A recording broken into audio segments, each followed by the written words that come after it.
di dalam kita bersyukur.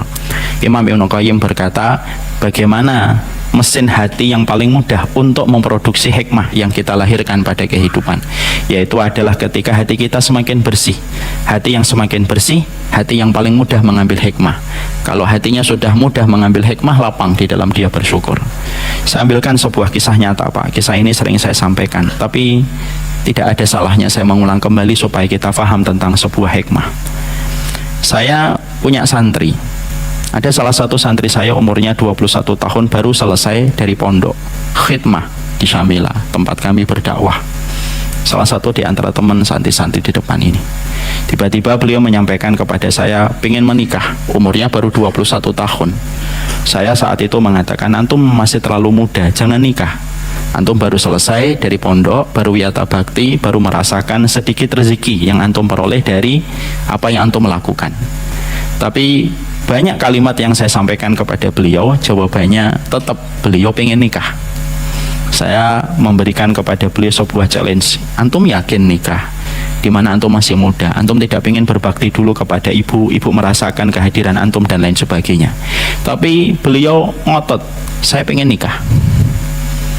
Saya sempat berkata dan agak curiga, jangan-jangan antum sudah punya pacar gitu. Antum sudah punya pacar? Enggak Ustaz, saya belum punya.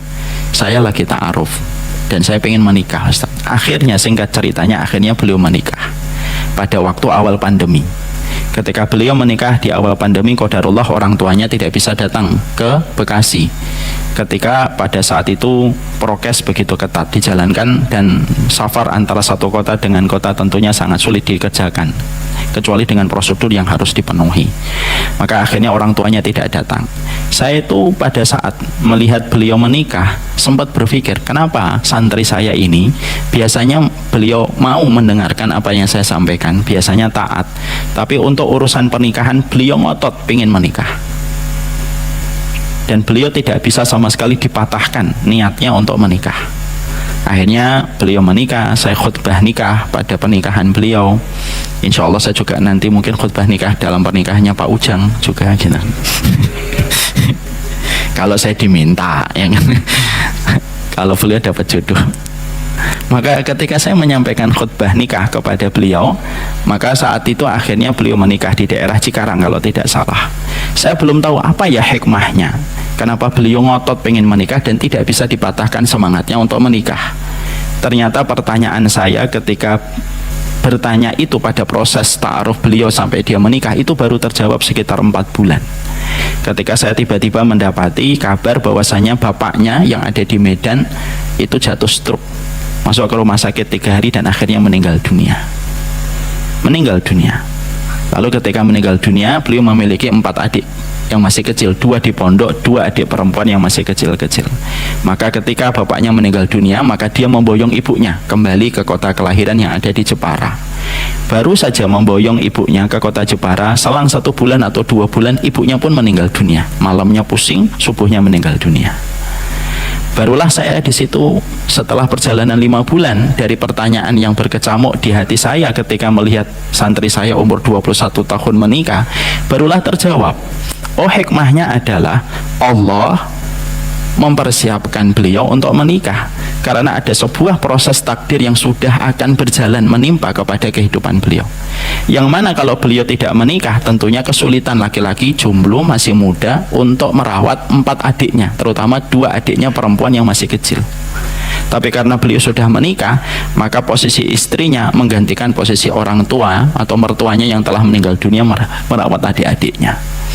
Itulah yang dinamakan dengan hikmah. Kita ini harus yakin Allah itu sifatnya Al-Hakim, dan tidak ada satu peristiwa yang menimpa kepada saya, menimpa kepada bapak, menimpa kepada ibu kecuali pasti ada hikmah. Kalau manusia yakin tidak ada peristiwa kecuali ada tujuan yang Allah persiapkan dan ada pelajaran yang Allah ingin berikan, kalau kita tidak memahami proses ini pada basic hati kita, kita susah untuk syukur. Akhirnya kalau kita rugi, kita langsung marah. Kalau kita sakit, kita langsung kesal. Kalau tidak mendapatkan sesuai ekspektasi, maka kita langsung marah-marah. Padahal kalau kita memahami pasti ada hikmahnya. Tunggu aja hikmahnya di ruang tunggu kehidupan. Pasti Allah akan memberikan hikmah. Dan orang yang pandai memancing hikmah adalah orang yang pandai dan dilapangkan di dalam dia bersyukur kepada Allah. Rasulullah pandai mengambil hikmah. Beliau tidak pernah bertanya kenapa 13 tahun di kota Mekah beliau kalah dalam tanda kutip. Pernah nggak Rasulullah mengatakan kenapa engkau tidak menolong saya ya Allah? Para sahabat tidak ada yang protes kepada apa yang menimpa kepada mereka ketika mereka kehilangan rumah, ketika mereka kehilangan pekerjaan, ketika mereka kehilangan lahan di kota Mekah. Mereka yakin semua peristiwa itu terjadi karena sebuah hikmah. Perhatikan, keridhaan Nabi ketika beliau ingin mengambil hikmah, maka tidak ada yang menduga kota Madinah itu ternyata menjadi kota yang memberikan perlindungan dan kemenangan bagi Rasulullah. Padahal beberapa bulan sebelum turunnya perintah hijrah ke kota Madinah, Nabi tidak tahu kemana akan melaksanakan hijrah. Dan itulah yang menjadikan kita harus mengerti setiap peristiwa itu pasti ada hikmahnya. Dan siapa orang yang pandai di dalam bersyukur? Orang yang pandai mengambil hikmah. Syukur itu makanan, racikannya itu harus didatangkan. Datangnya racikan itu adalah ketika kita pandai mengambil hikmah. Semoga kita termasuk orang yang dimudahkan mengambil hikmah dalam setiap peristiwa, tidak menyalahkan siapapun di dalam setiap apa yang terjadi, tidak menyalahkan apapun terhadap kondisi tidak ideal yang kita peroleh, karena pasti ada sebuah pelajaran kebaikan yang tidak kita duga yang akan bisa kita peroleh ketika kita selalu bersyukur dalam setiap kondisi. Semoga Allah senantiasa menjadikan kita menjadi hamba yang bersyukur, dimulai dari hati yang gampang untuk mengambil hikmah dalam setiap peristiwa. Kita pada kesempatan hari ini akan melanjutkan doa kita. Doa yang akan menjadi pembahasan kita pada kesempatan hari ini adalah doa surat Al-A'raf 23. Kita kemarin di dalam muqaddimah 2 kali kita telah membahas muqaddimahnya, bagaimana doa ini diucapkan oleh Nabi Adam, peristiwa yang terjadi dan melatar belakangi bagaimana Nabi Adam mengucapkan doa ini, dan bagaimana proses-proses yang berkaitan tentang doa ini yang terjadi, bagaimana hubungan antara Nabi Adam dengan Hawa, bagaimana hubungan antara Nabi Adam dengan iblis yang menggoda Nabi Adam untuk memakan buah yang diharamkan oleh Allah Subhanahu wa taala. Sekarang kita mulai masuk kepada pembahasan tadabburnya. Ketika kita mentadaburi surat Al-A'raf 23, Rabbana dhalamna anfusana wa illam taghfir lana wa tarhamna lanakunanna minal khasirin. Maka ini merupakan sebuah doa yang pertama kali disebutkan oleh Bani Adam, yang disebutkan oleh Adam manusia. Tidak ada doa pertama kali yang disebutkan oleh manusia kecuali Rabbana dhalamna anfusana. Kalau doa yang diletakkan pertama kali di dalam Al-Quran, ihdinas siratal mustaqim. Kalau doa yang paling sering dipanjatkan oleh Nabi, Allahumma ya muqallibal qulub, sama Rabbana atina fid dunya hasanah. Tapi doa yang pertama kali disebutkan oleh manusia itu adalah doa Rabbana dhalamna anfusana wa illam taghfir lana wa tarhamna lanakunanna minal khasirin. Ini merujuk kepada satu makna dan merujuk kepada satu faedah, bahwasanya manusia itu pada dasarnya pekat dengan sebuah dosa dan kezaliman, karena dosa itu merupakan bagian dari kezaliman. Jadi kalau kita jangan berpikir zalim itu, jangan hanya berpikir ini orang zalim, ini petugas zalim, jangan gitu saja. Karena sesungguhnya zalim itu juga kita. Makanya ketika kita mendapati di dalam tarikh, di dalam sejarah, ini merupakan doa yang pertama kali membasahi bibir manusia, yaitu Rabbana dhalamna anfusana, menunjukkan kepada kita bahwasanya manusia itu pasti melakukan kezaliman dan tidak ada manusia yang tidak melakukan kezaliman, kecuali mereka yang maksum dan dijaga oleh Allah. Ya. Kalaulah Nabi Adam sudah berada di surga dengan seluruh kenikmatan yang Allah janjikan dan Allah gembirakan kepada Nabi Adam dan Hawa, melakukan kezaliman ketika menerjang satu ayat wala taqraba hadhihi syajarah fatakuna minadh dhalimin, janganlah kamu itu mendekati pohon ini maka kamu akan menjadi orang yang zalim. Itu menunjukkan kepada kita bahwasanya kalaulah Nabi Adam tergelincir melakukan kezaliman, terlebih ketika kita pada kehidupan keturunan Nabi Adam dan kita berada pada satu tempat yang sangat memungkinkan kita untuk melakukan kezaliman. Ya. Makanya manusia itu pekat dengan kezaliman. Seakan-akan antara kita dengan kezaliman sebagaimana jaraknya antara kita dengan jempol kaki kita. Tidak ada manusia yang tidak berbuat zalim. Tentunya kita harus ingat apa yang disampaikan Hasan Al-Basri di dalam kitabnya Syu'abul Iman. Sesungguhnya kezaliman itu ada 3. Kalau kita melihat kezaliman sesuai dengan pembagian Hasan Al-Basri bahwasanya kezaliman itu ada 3, berarti memang tidak ada manusia yang tidak melakukan kezaliman. Kezaliman itu 3. Pertama, kezaliman yang tidak diampuni oleh Allah. Itu adalah berbuat kesyirikan kalau dibawa sampai mati. Kalau dia bertaubat sebelum dia mati, insya Allah diampuni oleh Allah Subhanahu wa ta'ala. Tapi maaf ya, jangan gampang mengatakan orang syirik, kecuali datang kepada kita hujjah dan dalil yang terang untuk mengatakan itu, dan biarlah para ulama dan ahlul ilmi yang mengatakan dan tidak sembarangan orang. Kedua, kezaliman yang tidak dibiarkan oleh Allah, yaitu kezaliman kita dengan makhluk. Kezaliman kita dengan makhluk itu tidak akan dibiarkan oleh Allah. Hati-hati terhadap produk bernama kezaliman kalau sudah menimpa kepada orang. Agama ini merupakan agama yang sangat menjaga supaya setiap orang yang menjadi hambanya Allah tidak melakukan kezaliman, karena Allah sudah menegaskan pengharaman mutlak terhadap kezaliman. Inni haramtu dzulma ala nafsi wa ja'altuhu muharraman bainakum. Ini deklarasi dari Allah supaya kita memiliki warning dari apa yang dideklarasikan oleh Allah. Inni haramtu dzulma ala nafsi. Saya telah mengharamkan diriku untuk mendolimi. Wa ja'altuhu muharraman bainakum, dan aku jadikan kalian diharamkan mutlak untuk melakukan kezaliman. Ya, makanya kezaliman bukan hanya kepada manusia, bahkan kezaliman kepada hewan sekalipun itu berakses kepada hukuman yang Allah akan berikan. Ada sebuah kisah nyata, Pak. Ada sebuah kisah nyata. Syekh Nabil, salah satu ulama besar, menyampaikan tentang sebuah peristiwa nyata tentang manusia yang berbuat kezaliman kepada satu hewan, dan Allah langsung membayar konten kezaliman yang dia lakukan. Ada manusia, dia menangkap tikus, membuat konten. Dia habis nangkap tikus, buat konten.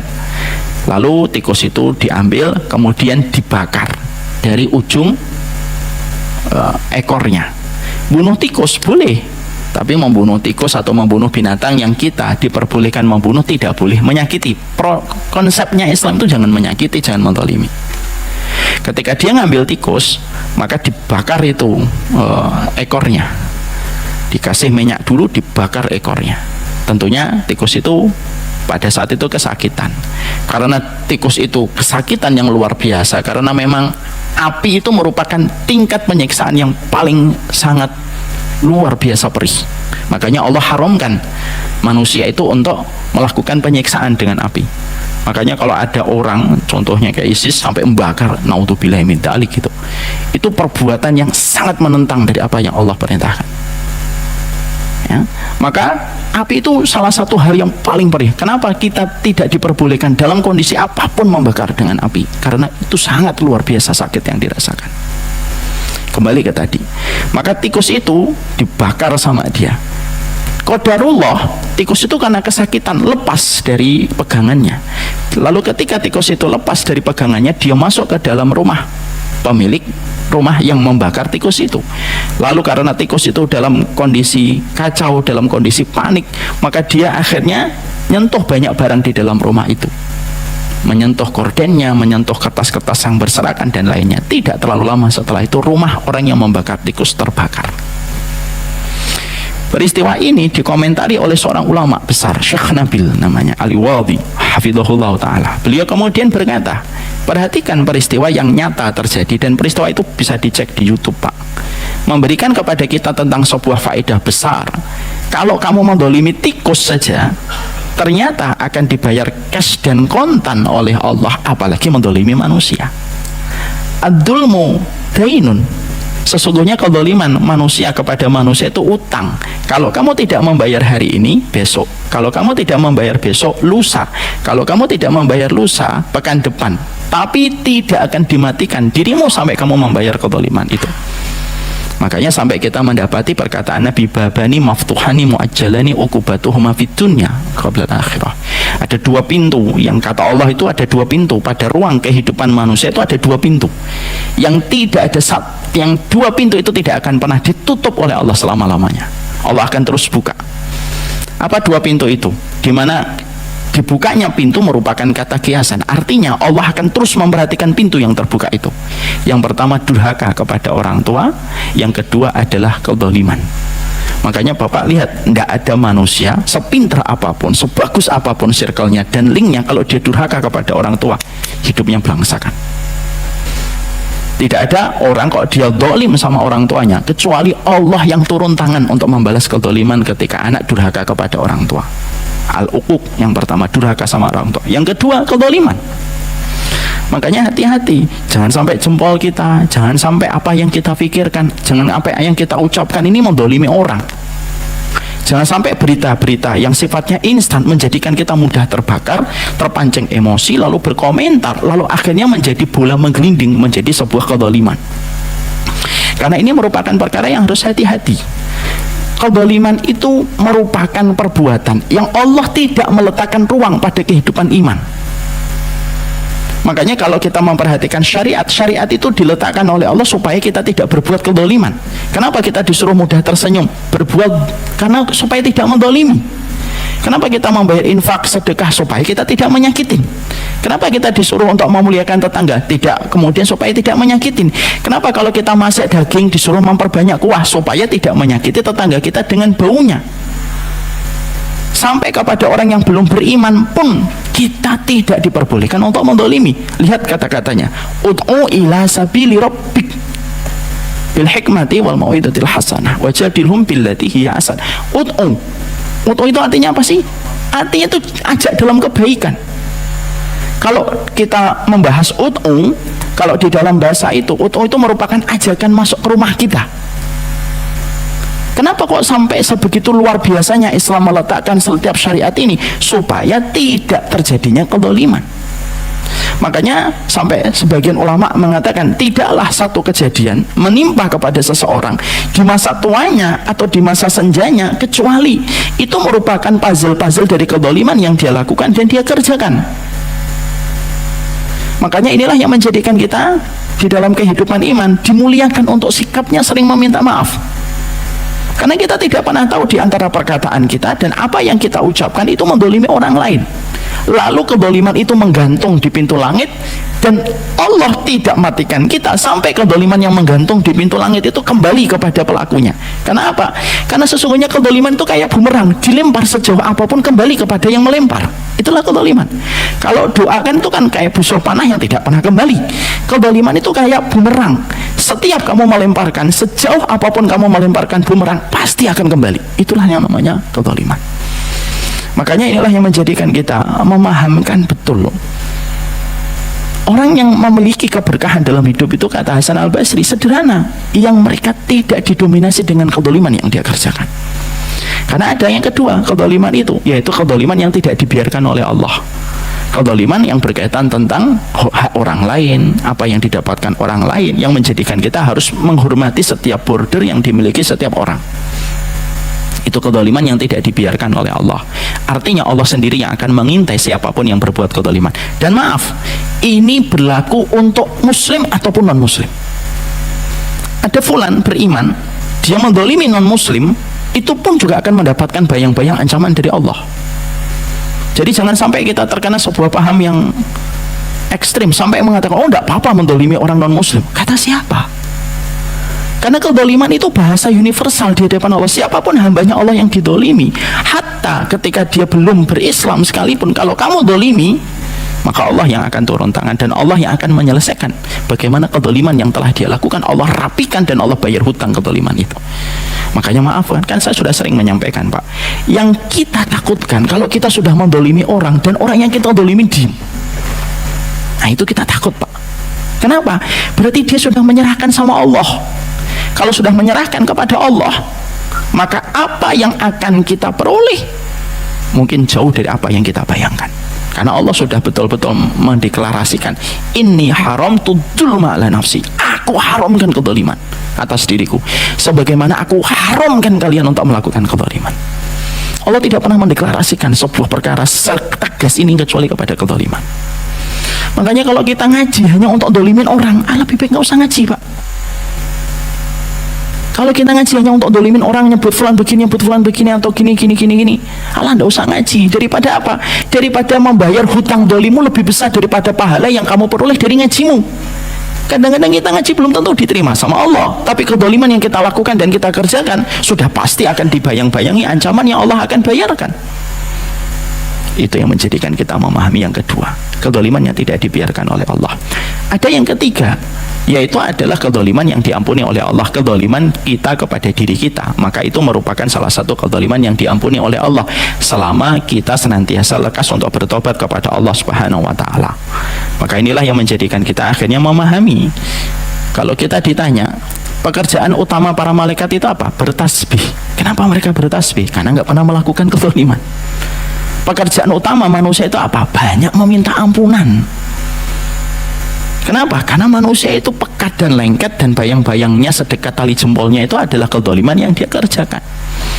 Makanya kita mendapati indahnya perkataan dari Ibnu Rajab, kalau kamu berpacu dengan orang solih, nggak mampu dengan ketaatan, tidak mampu dengan ibadah, berpaculah dengan mereka pada taubat dan penyesalan atas apa yang kamu lakukan pada kezaliman yang kamu kerjakan. Nah, inilah yang kita paham, Pak. Jadi dolim itu ada tiga. Syirik itu kezaliman kepada orang, dan kita berbuat dosa pun merupakan bagian dari kezaliman. Karena apa?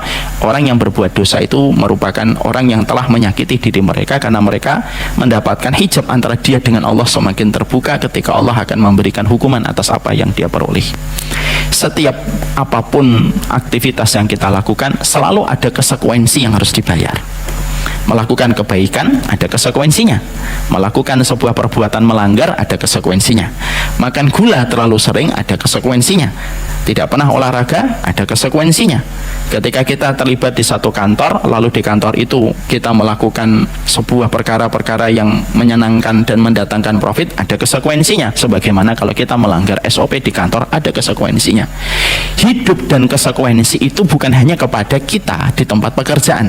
Hidup dan konsekuensi itu antara kita dengan Allah pun sama. Maka itulah yang menjadikan poin yang pertama, bahwasanya para ulama menerangkan Rabbana dhalamna anfusana wa illam taghfir lana wa tarhamna lanakunanna minal khasirin. Dalam surat Al-A'raf 23 menegaskan kepada kita, manusia itu pada dasarnya tidak ada yang lepas dari sebuah kezaliman. Makanya inilah yang menjadikan kita memperbarui istighfar setiap waktunya, dan banyak-banyaklah minta maaf sesering mungkin, dan tidak usah menunggu minta maaf ketika di Idul Fitri baru meminta maaf. Kalau mampu, seringlah meminta maaf ketika kita habis bertemu, berjumpa. Mohon maaf kalau ada perkataan yang salah. Seringlah meminta maaf. Orang yang meminta maaf itu tidak pernah salah. Orang yang meminta maaf itu tidak pernah salah. Seringlah meminta keridhaan dari manusia, orang-orang yang ada di sekitar kita. Rasulullah 100 hari sebelum beliau wafat dan mangkat, dalam wafatnya beliau, apa yang dilakukan Rasulullah? Bapak dan Ibu harus paham ya, ada peristiwa-peristiwa penting yang dilakukan oleh Nabi 100 hari sebelum beliau meninggal dunia. Menunjukkan itu berarti urusan-urusan penting, karena diselesaikan Nabi 100 hari sebelum wafatnya. Makanya ada kitab yang bagus banget, kapan-kapan kita bahas kalau sudah membahas kitab ini. Ya insya Allah 4 tahun lagi lah, insya Allah 2 tahun lagi. Itu perbuatan apa yang dilakukan Nabi 100 hari sebelum meninggal dunia. Kalau di kita kan 100 hari presiden menjabat, apa yang dilakukan dalam 100 hari menjabat, kan begitu. Ternyata juga ada kitab 100 hari yang dilakukan Nabi sebelum meninggal dunia. Salah satu di antara yang dilakukan Nabi 100 hari sebelum meninggal dunia itu salah satunya apa? Beliau mengumpulkan para sahabat, dikumpulkan semampu mungkin, semuanya kumpul. Lalu Nabi bertanya, siapa di antara kalian yang pernah saya zalimi? Itu menunjukkan bahwasanya Rasulullah pun khawatir terhadap kezaliman, karena kezaliman yang tidak tuntas di dunia, walaupun sudah dibalas oleh Allah, tapi kalau kita tidak meminta keridhaan kepadanya, maka akan dituntaskan dalam pengadilan Allah. Makanya maaf, Bapak nanti baca di kitab Tauhid, kitab Akidah, manusia itu sebelum dihisap, nanti yang akan dihisap itu siapa? Hewan, Pak. Manusia itu sebelum manusia dihisap satu persatu, kita berdiri di hadapan Allah 40 tahun menatap ke langit, yang akan dibangkitkan itu binatang-binatang. Dalam satu riwayat yang sahih, binatang akan dihidupkan oleh Allah. Binatang yang pernah menanduk binatang lainnya, maka mereka diputuskan oleh Allah. Ini binatang ini pernah nanduk binatang ini jatuh gara-gara tandukan binatang ini menerkam binatang ini. Semuanya dilihatin kepada manusia. Jadi manusia itu melihat dulu Bagaimana proses Allah meletakkan keadilan sampai kepada hewan. Cuma kalau hewan tidak diberikan hukuman, mereka langsung setelah mereka diperlihatkan kezaliman yang pernah dia lakukan hewan-hewan itu, dijadikan mereka langsung menjadi tanah. Pada saat itulah manusia yang berbuat kezaliman, mereka berkata, ya laitani kuntu turaba, coba saya jadi tanah. Itu menunjukkan bahwasanya sekali lagi, zalimnya hewan kepada hewan aja nanti akan diperlihatkan oleh Allah, apalagi kezaliman kita kepada manusia. Sekali lagi ya Pak, ngajinya kita jangan menjadikan kita berbuat kezaliman. Fulan begini, fulan begini, fulan begini. Apalagi kalau sudah mengkafirkan, sudah menyesatkan dengan begitu mudah, naudzubillahi min dzalik. Maka itu yang pertama. Maka yang kedua yang kita peroleh dan kita dapatkan, para ulama lalu menerangkan kepada kita. Tadabbur yang kita peroleh di dalam doa surat Al-A'raf 23 itu apa? Dosa itu menghilangkan nikmat. Dosa itu menghilangkan kenikmatan. Karena kita menjumpai bagaimana Nabi Adam yang sudah diberikan kenikmatan berlimpah, yang tentunya kita semuanya sepakat mutlak kenikmatan yang didapatkan oleh Nabi Adam. Ingat ya, nikmat itu dua, nikmat yang mutlak, ada nikmat yang relatif. Ya, nikmat mutlak itu cuma satu tempat, yaitu ketika di surga. Makanya Allah tidak menyebut kata bahagia kecuali adalah di dalam surga. Nikmatnya surga itu mutlak. Tapi nikmat mutlak yang ada di surga itu hilang disebabkan dosa yang dilakukan dan dikerjakan oleh Nabi Adam. Nikmat itu akhirnya menurunkan Nabi Adam dari surga. Turun Nabi Adam dari surga, dipisahkan 200 tahun sampai ketemu dengan Hawa. Dalam perjalanan jauh itu akhirnya memberikan kepada kita makna dosa, kemaksiatan yang kita lakukan itu menghilangkan nikmat pada kehidupan kita, sadar atau tidak sadar. Kadang-kadang orang merasa enggak kok, saya baik-baik aja, tapi dia sudah tidak lagi merasa bahwasanya dia sudah tidak bisa dibangunkan malam beberapa hari, sudah nggak tahajud. Itu sebenarnya nikmat yang sudah disebut oleh Allah. Ketika dia melakukan dosa, saya nggak apa-apa kok, tanpa terasa dia sudah beberapa bulan nggak membaca Al-Quran, itu sudah dicabut oleh Allah. Karena kaedahnya pasti, kata para ulama, dosa itu menghilangkan nikmat. Nikmat itu jangan hanya dipikir rumah. Nikmat itu bukan hanya jangan dipikir mobil. Mobil saya masih ada, rumah saya masih besar. Nikmat itu bukan hanya itu. Nikmat yang hakiki itu nikmat-nikmat dalam kehidupan kita. Dosa yang kita lakukan menjadikan akhirnya anak merenggangkan hubungannya dengan bapaknya. Bukankah kita menjumpai dan kita mendapati kan? Sebagaimana kata Rasulullah, nanti di akhir zaman kamu akan jumpai bagaimana seorang laki-laki itu apa? Anak itu apa? Anak itu berrasadiqahu wa jafa'abahu. Anak itu nanti dekat sama gengnya, kelompoknya, tapi dia itu kering hambar sama bapaknya, dan itu juga merupakan bagian dari dosa. Makanya semua dosa yang kita tidak segera untuk meminta ampunan dengan mengucapkan astagfirullah, kalau kita melakukan dosa Pak, lalu tidak segera untuk mengucapkan doa yang diucapkan Nabi Adam, demi Allah kata para ulama, itu pasti akan diambil dengan sebuah kenikmatan yang dicabut oleh Allah. Dosa dan kenikmatan hidup itu tidak mungkin bersatu sebagaimana minyak dengan air. Karena kita memang tidak mungkin lepas dari kezaliman. Yang kita lakukan bergegas. Kalau melakukan dosa karena desakan nafsu yang begitu kuat, akhirnya melakukan dosa, maka yang dilakukan cepatlah mengucapkan doa sebagaimana Nabi Ibrahim, sebagaimana Nabi Adam dan para nabi. Karena kenikmatan itu diambil. Maka perhatikan, kalau kita perhatikan alurnya, Nabi Adam turun, sudah hilang itu nikmat dunia dengan surga, nggak bisa dibandingkan. Tapi masih mendingan Nabi Adam, tanah nggak usah beli Pak. Saat itu sepanjang dia memandang itu yang miliknya Nabi Adam. Coba, jadi raja properti itu bukan Donald Trump, Nabi Adam sebenarnya. Karena pada saat itu tanah miliknya beliau, air miliknya beliau, buah-buahan miliknya beliau. Dan ketika Nabi Adam diturunkan, kata para ulama, setidaknya tidak ada yang dilakukan Nabi Adam kecuali apa? Tinggal ngambil, walaupun tidak senikmat ketika masih di surga. Ketika manusia Nabi Adam dan Hawa sudah diturunkan nikmatnya dari nikmat surga ke nikmat dunia, itu pun masih enak. Artinya air nggak perlu bayar, udara masih bersih, belum tercampur dengan apapun, nggak ada virus dan lain sebagainya. Lalu manusia berbuat dosa, berbuat dosa, berbuat dosa, berbuat dosa. Nikmatnya Nabi Adam ketika di dunia sudah dikurangi lagi oleh Allah. Yang asalnya dulu tinggal metik, tinggal ngambil kambing, karena dosa masih dilakukan manusia, kata para ulama, akhirnya apa? Allah suruh manusia untuk mulai nanam, Allah suruh manusia untuk mulai berternak. Ketika dosa itu masih terus dilakukan, akhirnya apa? Dicabut lagi oleh Allah. Dulu hanya dalam waktu sekejap kamu bisa untuk manen, oh sekarang dibuat lebih lama oleh Allah. Karena terus berdampak sampai akhirnya kita menjumpai hari ini terus dosa dan kemaksiatan dikerjakan. Akhirnya sebagaimana yang kita peroleh hari ini, tanah kita bayar, air kita juga harus bayar, udara tidak bersih dari virus dan berbagai macam hal konsekuensi yang kita peroleh.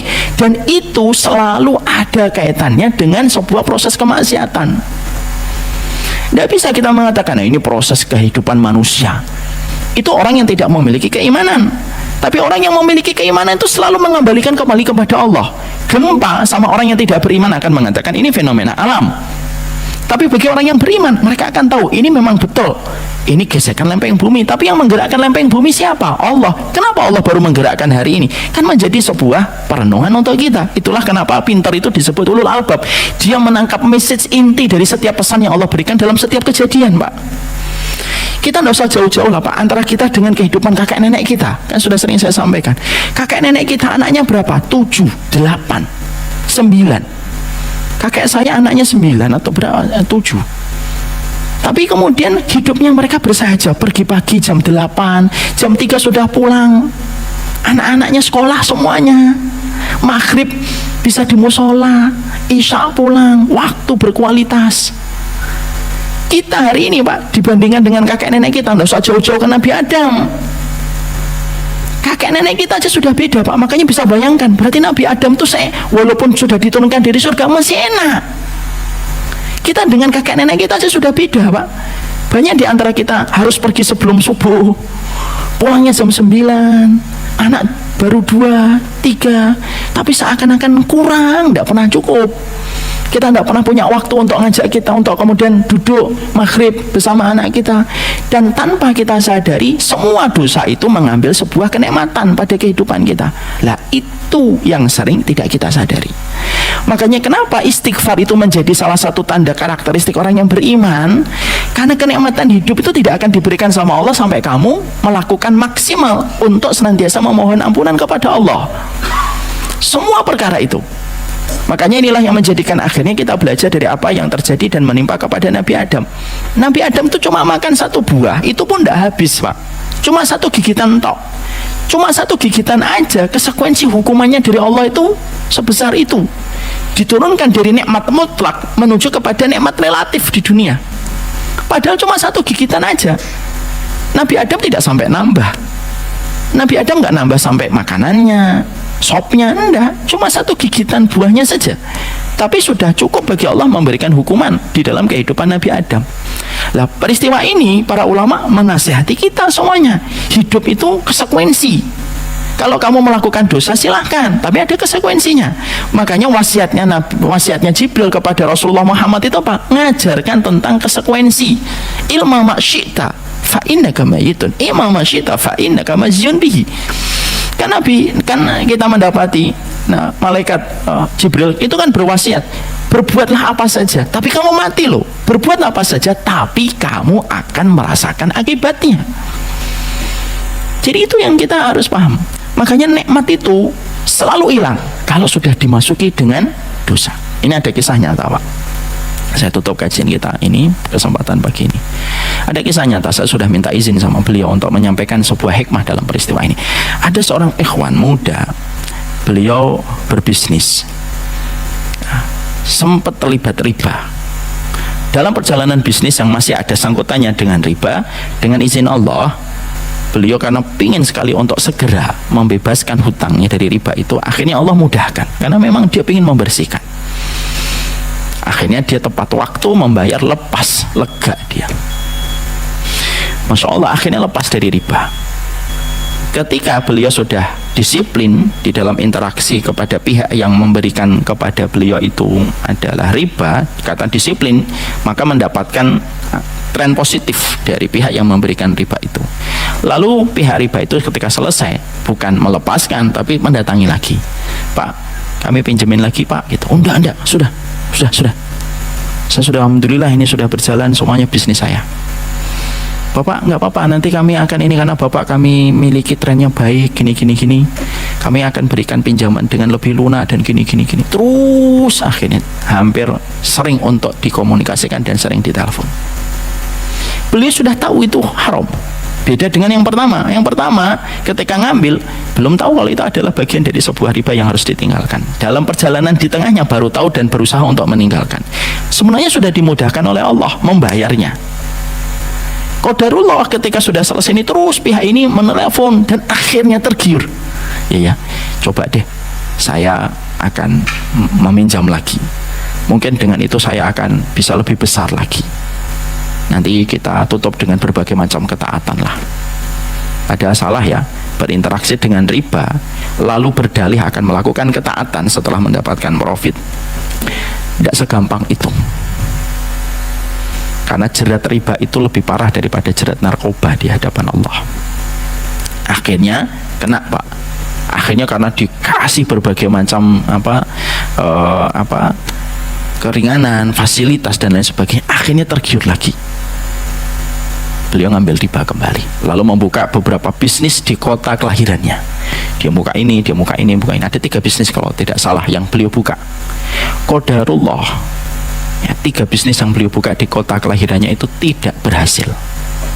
Yang satu tutup, asalnya subsidi silang gitu. Akhirnya 3 ini sudah tidak bisa nutup, tinggal 2. Dia punya bisnis di Jakarta utamanya. Ini mendapatkan subsidi dari Jakarta. Ternyata tidak kuat juga, mati lagi satu. Dan ternyata matinya ini itu juga menyebabkan matinya bisnis beliau yang ada di Jakarta. Akhirnya ambruk Pak. Sampai akhirnya terjadi perpisahan di keluarganya.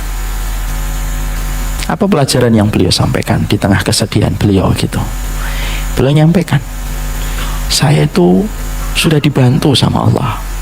Niat pertama saya untuk lepas dari jeratan riba, Allah bantu Ustaz. Bahkan berlebih yang saya dapatkan. Kalau saat itu saya fokus mulai beribadah, melakukan ketaatan, berbisnis yang betul-betul basicnya bersih, harusnya begitu yang saya kerjakan. Tapi apalah daya, saya tertarik dan tergiur mengambil kembali.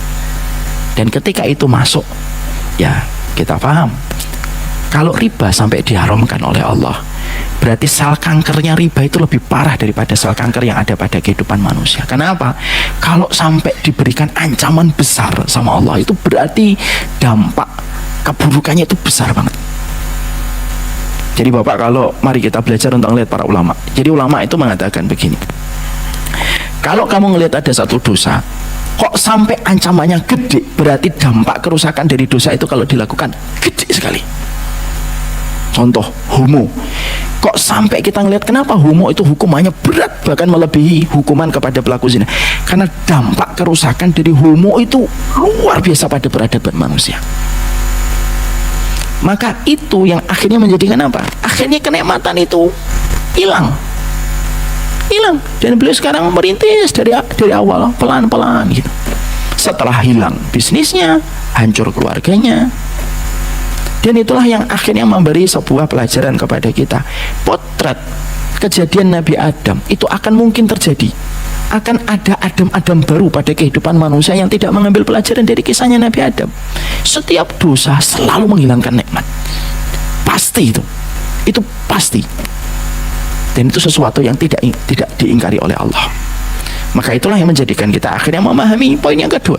Mentadaburi ketika Rabbana dzalamna anfusana adalah, kalau kamu tidak bergegas ngucapin doa ini paling sering dalam setiap langkah hidupmu, ya kamu akan terkena ancaman-ancaman hilangnya kenikmatan, akan kemudian mendapatkan banyak perkara-perkara buruk yang kamu jumpai dalam kehidupan.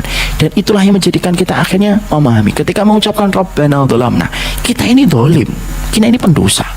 Yang kedua, kalau kita tidak ngucapin doa ini dengan tulus dan betul-betul mengikhlaskan hati kita kepada Allah, maka akan banyak satu persatu episode kenikmatan hidup kita diambil oleh Allah. Maka itu akan menjadikan kita paham kenapa mengucapkan ini menjadi penting dan kenapa doa ini diucapkan Nabi Adam, dan ini merupakan doa pertama kali yang membasahi bibir manusia ketika turun di atas muka bumi. Rabbana dzalamna anfusana wa illam taghfir lana wa tarhamna lanakunanna minal khasirin. Itu yang kedua. Apa yang ketiga, yang keempat, yang kelima, keenam, ketujuh, kedelapan, 9, ke-10, insya Allah kita bahas pada pertemuan kita selanjutnya. Semoga Allah memberikan kebaikan untuk seluruh kehidupan kita. Semoga kita ini tahu kita ini pendosa. tapi pendosa yang mencoba untuk kembali kepada Allah. Ada yang kembali dari dosanya ketika dulu bekerja, ada yang kembali kepada Allah dari kemaksiatannya ketika di masa muda, ada yang kembali kepada Allah dari dosa yang pernah menyelingkupi kita ketika kita memiliki anak. Semuanya itu menjadikan kita memahami proses kembalinya kepada Allah, menjadikan kita kembali ke kampung halaman kita, yaitu adalah surga. Mengakui dosa itu hal yang besar, dan Allah lebih senang kepada para pendosa yang mengakui dosanya daripada para ahli ibadah yang bersombong dengan ketaatannya.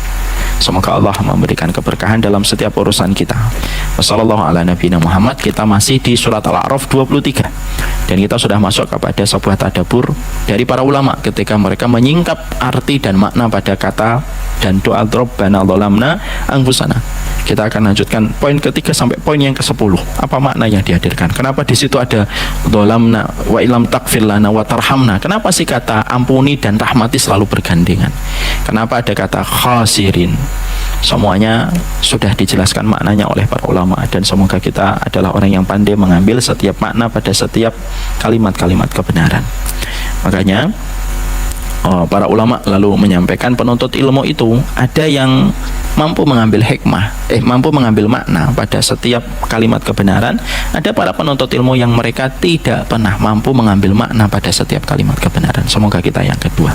Sallallahu ala nabiyina Muhammad walhamdulillahirabbil alamin. Ini yang dapat kami sampaikan dalam pertemuan hari ini. Semoga Allah merahmati kita dalam kehidupan ini.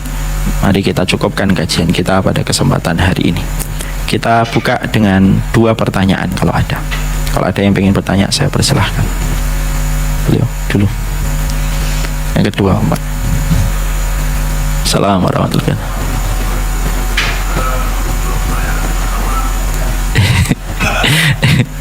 Enggak, masuk kan. Ada dosa yang nikmat. Ada dosa? Ada dosa tapi nikmat gitu ya. Kemudian orang ini mengatakan ya nggak apa-apa, nanti hilang nikmatnya, udah saya nikmati duluan gitu. Iya. Yang kedua, saya jawab dulu yang pertama, boleh boleh. Mas? Dosa itu, mari saya pernah menyampaikan Imam Ibnu Qayyim. Dosa itu memang pertama kali membawa nikmat, tapi lama-lama orang yang melakukan dosa itu akan hilang nikmatnya. Dan kalau sudah hilang nikmatnya, dia tidak mudah untuk menanggalkan jeratan dosa itu, karena dosa itu tidak mempersilahkan dengan mudah orang keluar dari kubangan dosa. Contoh Pak, orang narkoba, nikmat atau enggak nikmat? Nikmat. Ketika dia mengatakan saya mau bertobat, apakah segampang itu? Oh enggak. Mungkin dia melewati proses sakau, proses detox yang lama. Enggak mudah dia, dan banyak orang yang akhirnya mati dalam proses itu. Ya semoga Allah mengampuni, karena para pendosa sekalipun kalau meninggal dunia harus kita mintakan ampunan. Semua dosa itu kayak candu, Pak, yang tidak mudah setiap orang akan meninggalkan. Maaf, onani nikmat.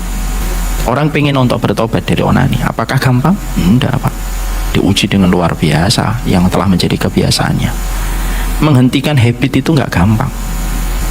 Itu dalam bahasa umum.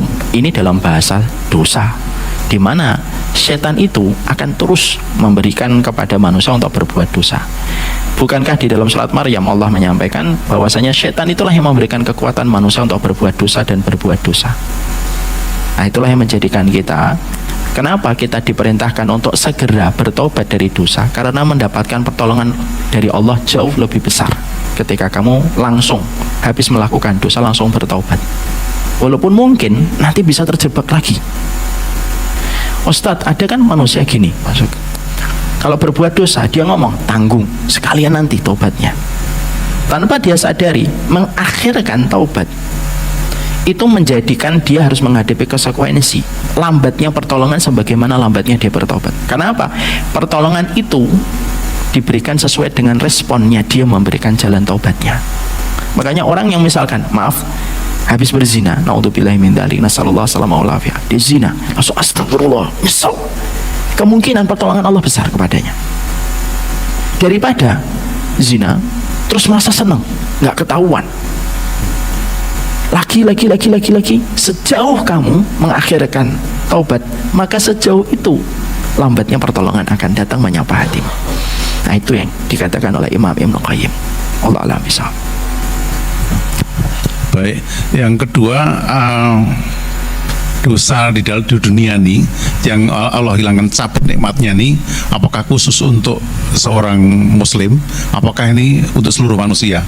Misalnya Pak Jenderal Bintang 2 ini sekarang kan hilang nikmatnya nih, apakah ini termasuk dalam case tadi atau di luar yang bahasan? Semuanya, Pak. Semuanya berlaku, terutama kalau kejahatan kepada manusia.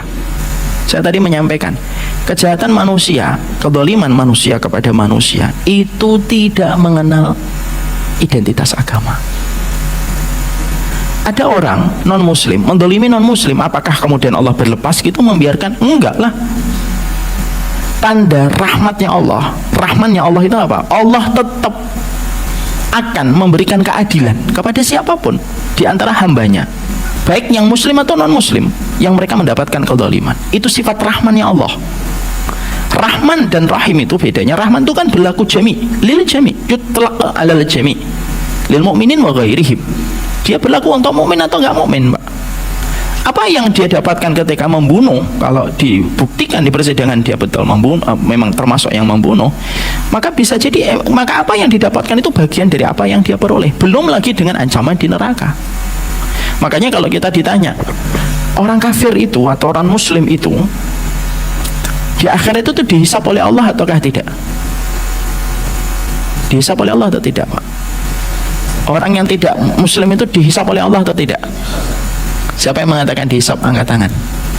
1, 2, 3. Yang mengatakan tidak dihisap? 1, 2. Yang tidak menjawab, semoga diampuni dosa-dosanya.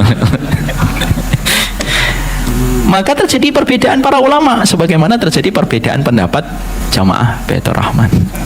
Tapi pendapat yang saya pilih adalah orang non-muslim pun dihisap. Kenapa? Untuk dibedakan antara kejahatan dia selain dari kesyirikan yang dia lakukan, maka nanti dibedakan lagi dengan tingkat kejahatan-kejahatan yang dia lakukan kepada sesama manusia.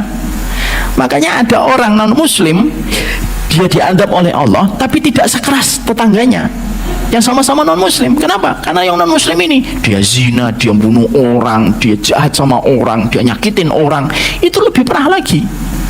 Karena sifat neraka itu sifat keadilan, Pak. Antara non-muslim yang tidak melakukan kejahatan sosial dengan non-muslim yang melakukan kejahatan sosial itu beda di sisi Allah. Karena semua kaidah di neraka itu keadilan. Allah mau masukkan manusia ke surga, kaidahnya rahmat. Karena apa yang kita dapatkan tidak sesuai dengan amal perbuatan ketaatan kita, kan? Kalau masuk ke surga itu kaidahnya rahmat, Pak. Makanya tidak ada yang saya sudah sering menyampaikan, kita tidak bisa masuk surga itu karena amal. Makanya dalam kitab Syu'abul Iman oleh Imam Baihaqi ada orang Yahudi sebelum Rasulullah beribadah 500 tahun, Pak. Lalu ketika disidang oleh Allah, dimasukkan oleh Allah dengan kata, "Masalah kamu ke surga dengan rahmatku." Dia mengatakan, "Karena ibadahku 500 tahun ya Allah." Enggak, karena rahmatku. Enggak, ibadah saya 500 tahun. Maka pada saat itu malaikat disuruh untuk menghisap orang ini. Hisap aja orang ini. Ini dalam kitab Syu'abul Iman Baihaqi. Dihisap oleh para malaikat. Lalu setelah itu para malaikat ditanya, pakai ketaatan dia 500 tahun itu. 500 tahun, Pak, betul-betul terjaga dari dosa. Tetap ada dosa-dosa yang dia kerjakan, tapi ketaatannya paling dominan. Masya Allah. Maka ketika dihitung oleh para malaikat, malaikat kemudian berkata, "Sudah kami hitung, bayar untuk membayar nikmatku di dunia aja dulu yang aku kasih sama dia." Para malaikat langsung mengkonversi dengan bahasa detailnya malaikat. Ya Allah, ini ibadahnya 500 tahun hanya membayarkan nikmatan mata sebelah masih kurang. Akhirnya dia masuk surga karena rahmat. Apa yang nanti diperoleh kita, insya Allah penduduk surga, amin, insya Allah, itu tidak sebanding dengan apa yang Allah sudah sediakan di surga, Pak. Karena kaidah surga itu kaidahnya rahmat. Beda dengan kaidah neraka. Kaidah neraka itu keadilan. Sesuai dengan perbuatan kamu, sesuai itu pula yang kamu petik dan kamu panen. Makanya non-muslim yang jahat dengan non-muslim yang tidak jahat itu dibedakan oleh Allah. Antara Abu Thalib dengan Abu Jahal dibedakan sama Allah. Antara non-muslim dengan misalkan Walid bin Mughirah yang jahat kepada Islam dibedakan oleh Allah. sesuai dengan tingkat kejahatan dia. Makanya kenapa dibuat neraka itu bertingkat oleh Allah? Kenapa kok nggak satu? Misalkan bayangin kita nggak panci raksasa gitu, dipanaskan minyaknya, masukin bareng-bareng, keadilan Allah hilang. Karena semuanya merasakan sama. Misalkan panci raksasa dipanaskan dengan suhu derajat misalkan 70 Celcius gitu, semuanya merasakan 70 Celcius, keadilan Allah hilang, Pak. Makanya neraka itu kan bertingkat-tingkat. Proses manusia itu kalau kita baca dalam kitab tauhid, kalau dilemparkan manusia, naudzubillah min dzalik. Kalau ada manusia dilemparkan ke neraka, itu kan mereka akan terus dia ngambang. Apa mengambang itu bahasa Indonesianya? Mengapung. Ngapung dia. Terus itu. Nanti sesuai dengan tingkat dosanya, dia disambar oleh bagian dari neraka itu. Kalau dia disambar neraka jahim, sesuai dengan dosanya. Ada yang disambar jahanam, ada yang disambar sama sair, masuk dia ke sair. Itu sesuai dengan tingkat dosanya. Ada yang masih, ada yang terpeleset dari sirat, naudzubillah min dzalik, nasallallahu alaihi wasallam. Dia terpeleset dari sirat, gitu, tak masuk di permukaan, udah nggak ngapung dia, sudah di atas aja, di permukaan aja. Semuanya beda. Itu karena kaedahnya neraka itu keadilan Allah. Ustadz, Allah kan maha rahman, emang Allah nanti akan menyiksa manusia? Betul, Allah itu maha penyayang, tapi sifat penyayangnya Allah tidak berdiri sendiri, ada sifat keadilan Allah. Kalau tidak ada surga dan neraka, justru hilang keadilan. Akhirnya ketika orang yang berbuat taat disamakan sama orang yang tidak berbuat ketaatan. Nah, itulah yang menjadikan kita paham kaedahnya dua, tempat ini beda. Kaedahnya surga, kaedah rahmat, kaedah neraka itu kaedah keadilan.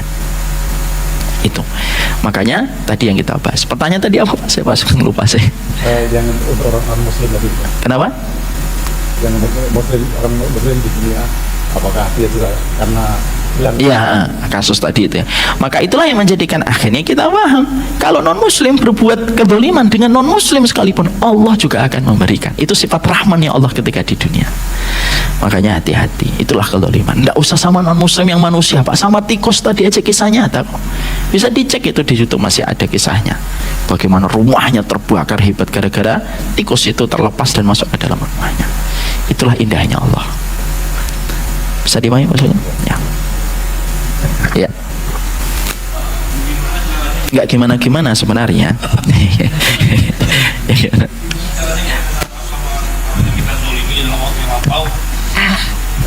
Makasih Pak.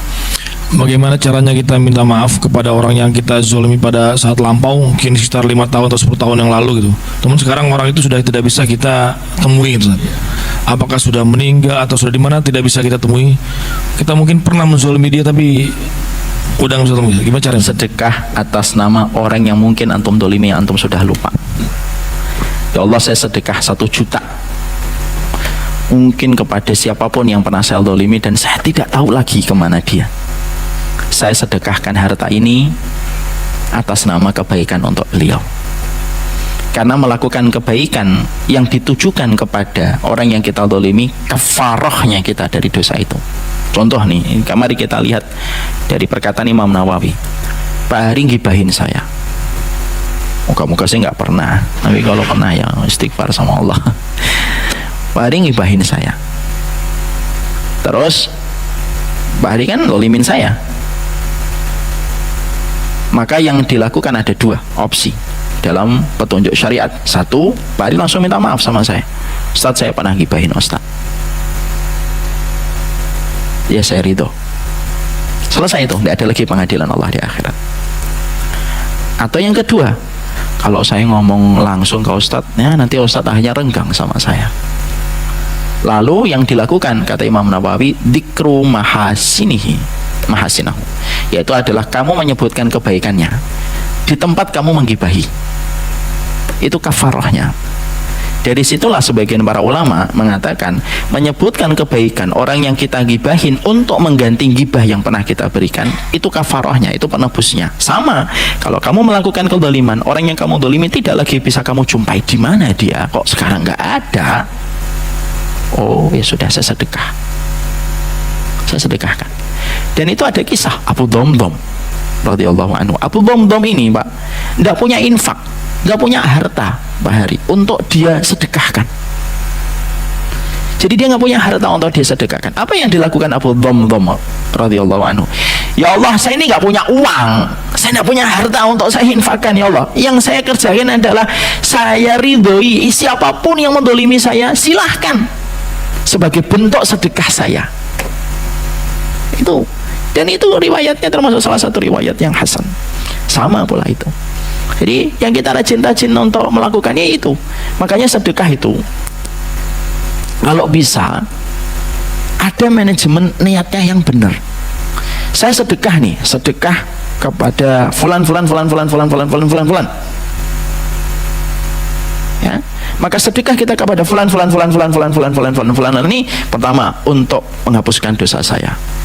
Yang kedua menjaga keluarga saya dari bala. Yang ketiga untuk orang tua saya. Yang keempat, ya Allah, kalau ada orang yang dolim, yang pernah saya dolimi, ya ambilkan dari sedekah itu supaya dia mendapatkan kebaikan dari sedekah itu. Nah, itu yang kita bisa lakukan. Kadang-kadang kan kita tidak tahu apakah kita sudah mendolimi ataukah tidak. Tentunya, maaf, batas kedoliman ini harus clear juga. Jangan sampai ada orang ngomong begini, dia tidak bermaksud mendolimi, orang lain langsung mengatakan, wah kamu telah mendolimi saya. Ya, artinya nanti Allah yang akan memutuskan, dan kita harus mengetahui definisi dari kedoliman itu apa, supaya tidak gampang-gampang nuduh orang, kamu dolimin saya. Tidak segampang itu juga. Bisa dipahami? Saya kira pertanyaan beliau mewakili pertanyaan yang lainnya. Inilah yang kita pelajari pada kesempatan hari ini. Semoga Allah memberikan keberkahan, dan moga-moga bapak-bapak bukunya tidak hilang ya di rumah ya, kalau tidak salah. Atau jangan-jangan belum dibuka bungkus plastiknya, tolong dibuka Pak gitu. Dan kita pada kesempatan hari ini sudah membahas pada halaman 72 dan 73. Nanti kita akan lanjutkan pembahasan berikutnya. Ini merupakan salah satu materi yang cukup penting supaya kita mampu mengambil makna pada setiap kalimat kebenaran. Wassalamualaikum Muhammad. Subhanakallahumma wa bihamdika asyhadu an la ilaha illa anta astaghfiruka wa atubu ilaik. Assalamualaikum warahmatullahi wabarakatuh.